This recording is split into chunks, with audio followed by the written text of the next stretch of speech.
যাই হোক, সর্বোপরি আমি বলতে চাই, বাস্তবে যারা কথা বলেছেন, এই যে দেখতে পাচ্ছেন, এই যে মোকাম্মল মসজিদ, মোকাম্মল মাদ্রাসা এবং গেটটা এখন আমার কথা নাই। এই গেটের ব্যাপারে আমরা সিদ্ধান্ত নিয়েছি, আমাদের কাছে নাম এসেছে, আমরা কোরবান ঈদের আগে এটাকে শেষ করবো এবং এক সপ্তাহ মধ্যে এই গেটের কাজ আমরা শুরু করবো ইনশাআল্লাহ। তো মুসলিম সর্বোপরি আমাদের থাকুক তার যত রকমের দুশ্চিন্তে ধরিতে গেলে আর একটাই চিন্তা ছিল মোকাম্মলী মসজিদকে, ইতিহাসে, মাদ্রাসাকে সফল করে তুলবে। তার চেষ্টা বিফলে যায় নাই, তিনি করেছেন, যতটুকু করেছেন এটা অনেকে জীবদ্দশায় শেষ করা সম্ভব নয়, তিনি যতটুকু করেছেন। আর যতটুকু বাকি আছেন আমি অনুরোধ করবো আপনারা মুসলিম হয়ে যেন আমরা অঙ্গীকার বিশ্বাস করতে পারি। আমি আমার বক্তব্য বলা মোকাবের সাথে অকারণে কারণে যে কোনো কারণে মেলে বৈঠকে এবং আপনার যে কোনো অসময়ে দুঃসময়ে আপনার সাথে চলাফেরা করেছে, যদি চলাফেরা করতে গিয়ে তার মধ্যে কোনো ভুল ত্রুটি থেকে থাকে আমি আমার পছন্দ করতাম সে দৃষ্টান্ত আমি এখন বলতে চাই না। শুধু একটা জিনিস বলবো, আল্লাহ জানুন, আল্লাহ অলিদের কোনো ভয় নাই, তারা শঙ্কিত হবে না। উনি যে ওনার জীবন দশায় আল্লাহ অলিদের পায়ে করে গেছেন এবং নারায়ণ মামানন্দের পায়ে করে গেছেন এবং যে গোলের মাটিতে তৈরি করার যে কারখানা করে গেছেন এবং সুন্দর একটা আল্লাহ নির্মাণ করে গেছেন। আল্লাহ যাতে ওনাকে এইগুলি সঙ্গে জারিয়ার বিনিময়ে ওনাকে জান্নাতের সর্বোচ্চ মোকামে ওনাকে স্থান দেন, সেই প্রত্যাশা করে সবার কাছে দোয়াতে ওনার পরিবার পরিজন যাতে এই সুখকে সহ্য করতে পারে। বিচার আচার করেছে, বিচার আচার করলে বিপক্ষে মন রাখা যায় না, কার ভালো হয়েছে বা খারাপ হয়েছে বা আমার বাবা চলাফেরার ক্ষেত্রে অষ্টম মানুষের সাথে চলাফেরা করেছে, অনেকের সাথে লেনদেন থাকতে পারে। আমার বাবার কাছ থেকে কিন্তু টাকা পয়সা পেয়ে থাকেন, আমাদেরকে জানাবেন, আমরা তার ওয়ারিশের সাথে আমি ইনশাআল্লাহ তার জন্য আমরা পরিশোধ করে দেব। পরিবেশ আমি বলতে চাই, আমার বাবা এই গ্রামের একজন সন্তান ছিল। আমার বাবার সাথে যদি কারো কোনো মতবিরোধ থেকে থাকে, আমার বাবার সাথে যদি কারো কোনো দরকার থেকে থাকে, দয়া করে আল্লাহর রাস্তায় ওনাকে ওই আমার বাবার চলাফেরার ক্ষেত্রে যে ভুল ছিল এগুলো আপনারা কমাচ্ছিতে দেখবেন। আল্লাহ তাআলা তাকে জান্নাত নসিব করে এই মোকাম্মলী মসজিদ, মাদ্রাসা, ঈদগাহ এবং এই মাদ্রাসা মার্কেট সহ অসংখ্য প্রতিষ্ঠান এবং উনি এই প্রতিষ্ঠানের পিছনে অনেক শ্রম দিয়েছে, ডাক্তারও দেখেছেন। তো পরিশেষে বলতে চাই, আমরা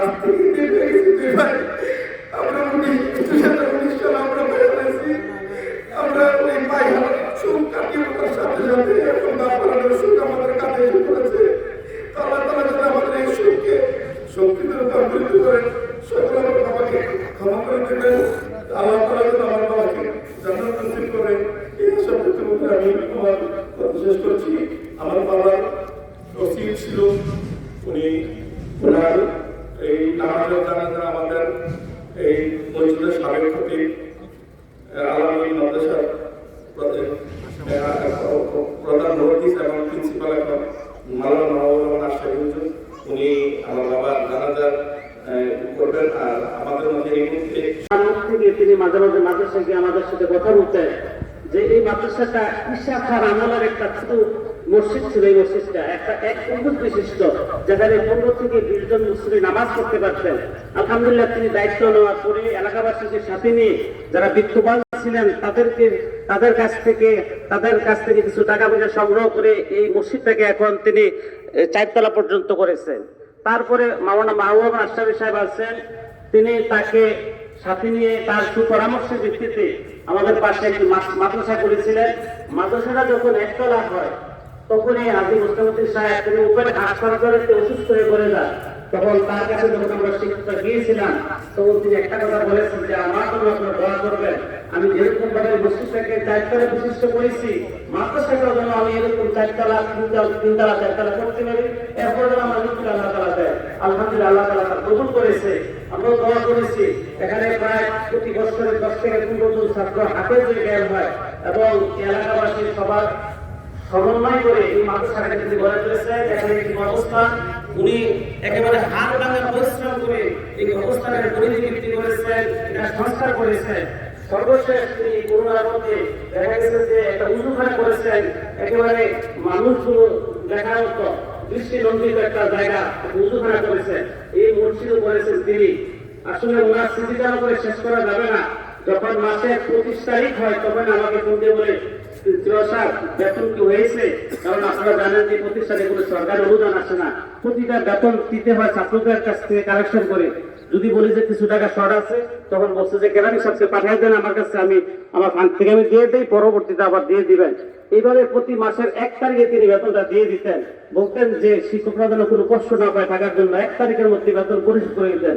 আলহামদুলিল্লাহ হাজী মুসলিম উদ্দিন সাহেব যেভাবে প্রতিষ্ঠানের জন্য থেকেছেন এবং কি শ্রম দিয়েছেন, তার সর্বশেষ এই জায়গার মধ্যে অবস্থান করেছিলেন, বসেছিলেন, আমাদের সাথে বিভিন্ন বিষয়ে আলোচনা করেছেন। আপনারা এখানে উপস্থিত আছেন এলাকাবাসী এবং কমিটি বিন্দু, আপনারা যারা আছেন, আপনারা এই মাদ্রাসা মসজিদ এগুলোকে হাজী সাহেব যেভাবে অক্লান্ত পরিশ্রম করে তিনি এটা এভাবে সাজিয়েছেন, এই সাজানো গুছানো এই বাগানটাকে আপনাদের দায়িত্ব যে আপনাদের এখানে আরো সুন্দর করে আরো কিভাবে সাজানো যায়, তাহলেই কিন্তু হাজী মুস্তাফিজুদ্দিন সাহেব তার খবরের জিন্দগি থেকে তিনি শান্তি পাবেন। আল্লাহ তাআলা আমাদের সবাইকে এই তার সুখাহত পরিবারকে সুখ সহ্য করার জন্য ধৈর্য ধারণ করতে পারে সেই আশাবাদ করে রেখে আমার বক্তব্য এখানে শেষ করছি। আসসালামু আলাইকুম ওয়া রাহমাতুল্লাহ। ধন্যবাদ মাওলানা নাসিরউদ্দিন সাহেবকে। এই পর্যায়ে আমি অনুরোধ করব চান্দিনা কাতি দলের সভাপতি জনাব মোস্তফা কামাল ভাইকে দুইটি কথা বলার জন্য। বিসমিল্লাহির রহমানির রহিম। আসসালামু আলাইকুম ওয়া রাহমাতুল্লাহি ওয়া বারাকাতুহু। মহরম হাজী মুসলিমউদ্দিন সাহেবের মৃত্যুতে আমরা গভীরভাবে শোকাহত এবং মর্মাহত এবং তার বিদায়ী আত্মার মাগফিরাত কামনা করি এবং তার পরিবার যেন ধৈর্য ধারণ করতে পারে আল্লাহ পাকের কাছে সেই কামনা করি। আমরা এই মৃত্যু থেকে অনেক কিছু শিক্ষা নিতে পারি। হানাহানি, কাদাকাদি, মারামারি, জীবন থেকে আমরা দূরে থাকতে পারি। এই মৃত্যুটা হাজী মুসলিম সাহেবের না হয়ে আমার হতে পারত, হাজী মুসলিমের না হয়ে আপনাদের মধ্যে একজনের হতে পারত। তাই আমরা এখান থেকে বিরত থাকা উচিত। আর একটা কথা না করলে হয় না, হাজী মুসলিম সাহেবের সাথে আমার দীর্ঘ 16 বছর চলাফেরা।